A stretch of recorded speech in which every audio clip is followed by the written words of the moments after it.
ഞങ്ങൾ പറഞ്ഞൊരു കാര്യം, ഈ നഷ്ടപരിഹാരം നൽകാനൊരു കോമ്പൻസേഷൻ സെസ് വേണം, കോമ്പൻസേഷൻ സംവിധാനം വേണം. നിലവിൽ ഈ പുകയില ഇനങ്ങളുടെയും പോലുള്ള കുറേ ഇനങ്ങൾക്ക് ഒരു സിൻ ഗുഡ്സ് എന്നതിലെ വലിയ ടാക്സ് മേടിക്കുന്നുണ്ട്. 100-120 വരെ മേടിക്കുന്നുണ്ട് പലതും. ഇത് കേന്ദ്ര ഗവൺമെൻറ് കയ്യിലാണ് ഇപ്പോൾ ഉള്ളത്. നേരത്തെ സംസ്ഥാന ഗവൺമെൻറ്റുകളുടെ കയ്യിലായിരുന്നു. GST വന്നപ്പോൾ കോമൺ ആയി. ആ ടാക്സ് കളക്ട് ചെയ്താൽ 1 ലക്ഷം കോടി രൂപ ഒരു വർഷം കിട്ടും, ഏറ്റവും മിനിമം. അത്തരം പണം കളക്ട് ചെയ്ത് സംസ്ഥാനങ്ങൾക്കുള്ള നഷ്ടം നികത്താൻ വേണ്ടി ഒരു സംവിധാനം ഉണ്ടാകണമെന്ന് സംസ്ഥാനങ്ങൾ പറഞ്ഞിട്ടുണ്ട്. എന്തായാലും അതിനെപ്പറ്റി തീരുമാനമെടുത്തിട്ടില്ല, ചർച്ച ചെയ്യാൻ തയ്യാറായിട്ടില്ല. അതിനെ സംബന്ധിച്ച് തീരുമാനമെടുക്കാതെ മുന്നോട്ട് പോകാനാണ് കേന്ദ്ര ഗവൺമെൻറ് ആലോചിച്ചത്. എന്തായാലും തുടർന്ന് വരുന്ന ദിവസങ്ങളിൽ ചർച്ച ചെയ്യുമെന്ന് കരുതുന്നു. അല്ലെങ്കിൽ കേരളത്തിൻ്റെ പ്രശ്നം ഞാനിവിടെ പറയുന്നേ ഉള്ളൂ, എല്ലാ സംസ്ഥാനങ്ങൾക്കും ഈ പ്രശ്നമുണ്ട്. UP പോലെയും ബീഹാർ പോലെയൊക്കെയുള്ള BJP ഭരിക്കുന്ന വലിയ ജനസംഖ്യയുള്ള സംസ്ഥാനങ്ങൾ ഉൾപ്പെടെ എല്ലാ സംസ്ഥാനങ്ങളും വലിയ ആശങ്കയിലാണ്. സംസ്ഥാന ഗവൺമെൻറ്റുകളുടെ മുന്നോട്ട് പോക്കിനെ ബാധിക്കും. അങ്ങനെ ബാധിച്ചാൽ ആളുകളുടെ പണം ഉണ്ടാവത്തില്ലല്ലോ, പിന്നെ വില കുറച്ച് സാധനം വിൽക്കാൻ പറ്റുമോ കമ്പനികൾക്ക്? അപ്പോൾ അതും ഒരു പ്രശ്നമാണ്. അത് ചർച്ച ചെയ്യുമെന്നാണ് പ്രതീക്ഷിക്കുന്നത്. യെസ്, എന്തായാലും മിനിസ്റ്റർ, നേരത്തെ തന്നെ നമുക്കറിയാം ഈ ഒരു GST ഇത് 2017 മുതലൊക്കെ കോൺഗ്രസ് ഒക്കെ നിരന്തരം ആവശ്യപ്പെട്ടുകൊണ്ടിരിക്കുന്ന ഒരു കാര്യമാണ് ഈ ഒരു രീതിയിലേക്ക് GST കൊണ്ടുവരണം എന്നുള്ളത്. പക്ഷെ അന്നൊന്നും കൊണ്ടുവന്നില്ല. അങ്ങനെ ഒരുപാട് പണം ആ വഴി തന്നെ കേന്ദ്രത്തിന് ലഭിച്ചിട്ടുണ്ട്. ഇങ്ങനെ അശാസ്ത്രീയമായി നേരത്തെ തന്നെ ഒരൊറ്റയടിക്ക് ഇത് കൂട്ടിയിട്ട് പിന്നീട് അത് കുറച്ചിട്ട് ഇപ്പോൾ അതൊരു വലിയ നേട്ടമാണ്, ജനങ്ങൾക്ക് ആശ്വാസമാണ് എന്ന് പറയുന്നതിൻ്റെ ഒരു യുക്തി കൂടെ ഇവിടെ ചോദിക്കപ്പെടേണ്ടതുണ്ട് അല്ലേ?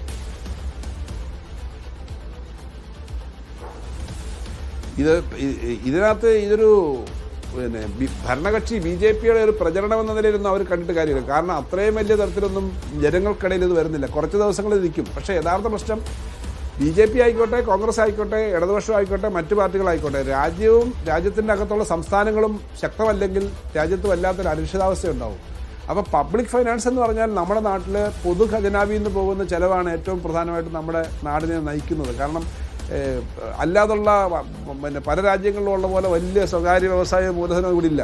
പബ്ലിക് ഫൈനാൻസ് ഇല്ലെങ്കിൽ നമ്മുടെ സാധാരണക്കാരുടെ ജീവിതം ഇതൊരു വലിയ നേട്ടമായി ചൂണ്ടിക്കാണിക്കുകയാണല്ലോ BJP. പണം ഉണ്ടാവുക എന്നുള്ളത് മിനിസ്റ്റർ ഇത് വലിയൊരു നേട്ടമായി ചൂണ്ടിക്കാണിക്കുന്നു പ്രധാനമന്ത്രിയും BJPയും. അപ്പോ ഇത് പക്ഷേ ഇത് നേരത്തെ തന്നെ കുറയ്ക്കാമായിരുന്ന ഒന്നല്ലേ എന്ന് സ്വാഭാവികമായും ഉപഭോക്താക്കൾ, ജനങ്ങൾ ചോദിക്കും.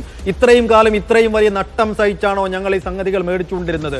ഇത്രയും കാലം ഇത്രയും കൊള്ള ലാഭം എടുത്താണോ കേന്ദ്രം സർക്കാർ ഇത് മുന്നോട്ട് കൊണ്ടുപോയത് എന്ന ചോദ്യം ഉള്ളിൽ ചോദിക്കുന്ന ഉപഭോക്താക്കളോട് മിനിസ്റ്റർ എന്താണ് പറയാനുണ്ടാവുക?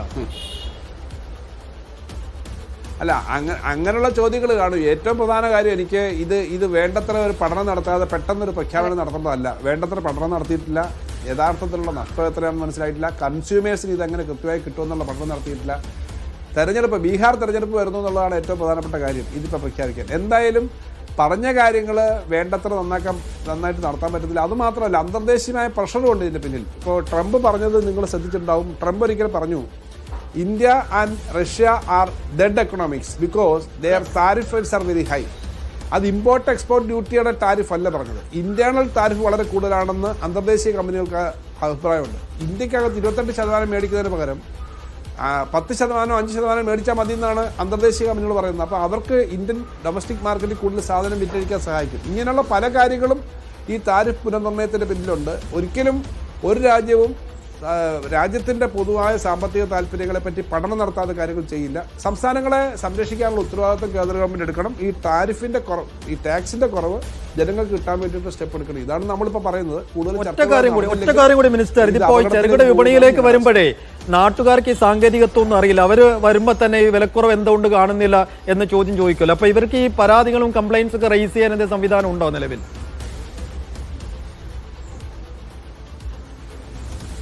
നിലവിലെ ഉപഭോക്തൃ തർക്ക പരിഹാര സെല്ല് പോലെയുള്ള കാര്യങ്ങളാണുള്ളത്.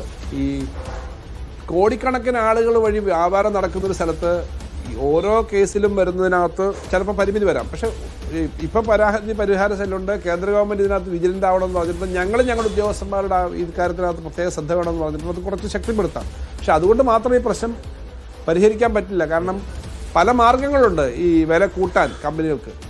ഫലത്തിൽ ആളുകൾക്ക് വാങ്ങൽ ശേഷി ഉണ്ടെങ്കിൽ ടാക്സ് കുറച്ചാൽ ആ വിലയും കൂടെ കമ്പനികൾ മേടിക്കുന്നുള്ളതാണ് പഴയ ചരിത്രം. കാരണം എനിക്ക് 150 രൂപയ്ക്ക് ഒരു സാധനം മേടിക്കാനായിട്ട് ഞാൻ കരുതിയിരുന്നതാണ്. അപ്പോൾ അത് 140 രൂപയാക്കി ടാക്സ് കുറച്ച്. പക്ഷേ കമ്പനിക്കറിയാം 150 രൂപ ഞാൻ മുടക്കാൻ തയ്യാറാണെന്ന്. അപ്പോൾ 150 മേടിക്കാവുന്ന തരത്തിലേക്ക് പല തരത്തിലായിട്ട് വില വർദ്ധിക്കും. ഇതാണ് പല അനുഭവവും. ശരി, എന്തായാലും മിനിസ്റ്റർ വളരെയധികം നന്ദി. താങ്കളുടെ വിലയേറിയ സമയത്തിന് ഒരുപക്ഷേ ജനങ്ങൾക്ക് അവരുടെ ചില സംശയങ്ങൾക്ക് കൂടി താങ്കളുടെ മറുപടി ലഭിച്ചിട്ടുണ്ട്. എന്തായാലും വളരെയധികം നന്ദി മിനിസ്റ്റർ ഈ അവസരത്തിൽ.